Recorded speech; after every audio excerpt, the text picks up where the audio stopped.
Howdy, y'all. I'm Tim, coming to you with a word from the beautiful state of Arkansas.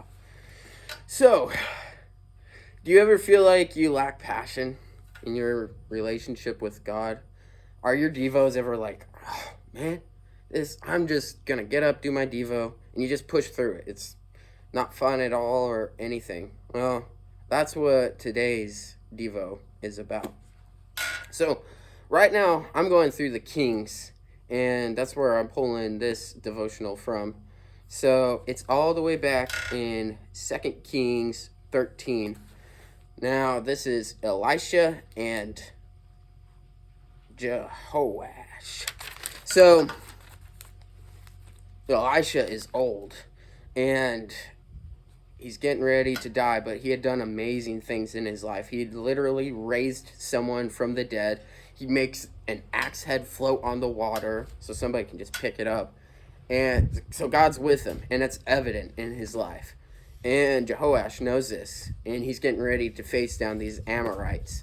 So in 2 Kings 13:14, it says, when Elisha became sick with illness, from which he eventually died, King Jehoash of Israel went down and wept over him and said, my father, the chariots and horsemen of Israel. Elisha responded, get bows and arrows. So he got bows and arrows. Then Elisha said to the king of Israel, grasp the bow. So the king grasped it, and Elisha put his hands on the king's hands. Elisha said, open the east window. So he opened it. Then Elisha said, shoot. So he shot.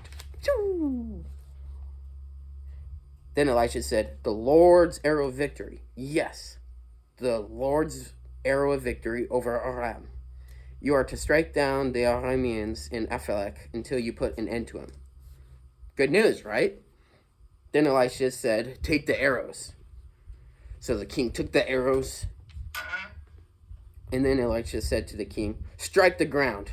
So he struck the ground 3 times, and it stopped. The man of God was angry with him and said, you should have struck the ground 5 or 6 times.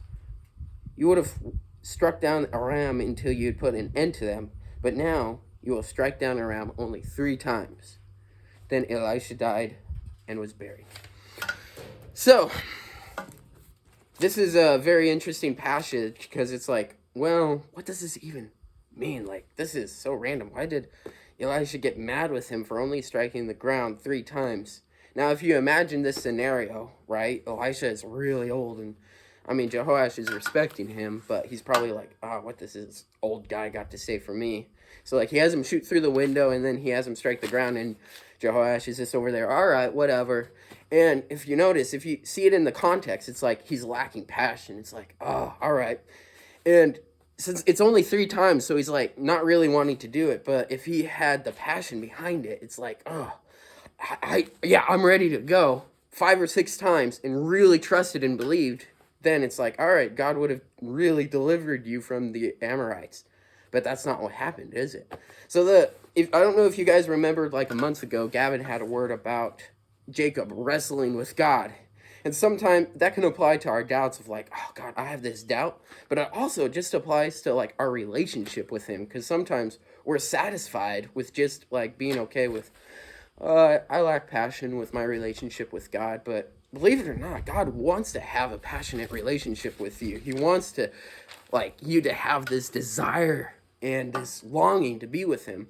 And sometimes that takes a lot of discipline. So at first, it's not very fun. Like, you have to get up early in the morning, and then you sit there and you don't leave until God blesses you. You hang on to God like Jacob did with him when he's wrestling. It's like, I'm not letting go until you bless me. This same thing can go for us of like, we're okay sometimes with mediocrity. You know, we're okay with like, I guess I'm not getting anything for today. You know, it's like, no, God has so much for you. You can like start the day off and read his word and not let go. And you see a lot of this in the Psalms. Like, I literally just read one this morning where God was like, he's like complaining about these people, but he's like, still, you are good, Lord. And so my encouragement for you this week is to go through a psalm a day It's not, they're super, most of them are really short. And that whatever devotional you're doing, you can add that on, and it really helps develop this mentality of like being honest with God, because we don't want to be dishonest with God, of course, but also like really struggling with him and seeing who he is in the end. So I hope this encourages you guys. Don't give up on your faith and just keep fighting. Thanks.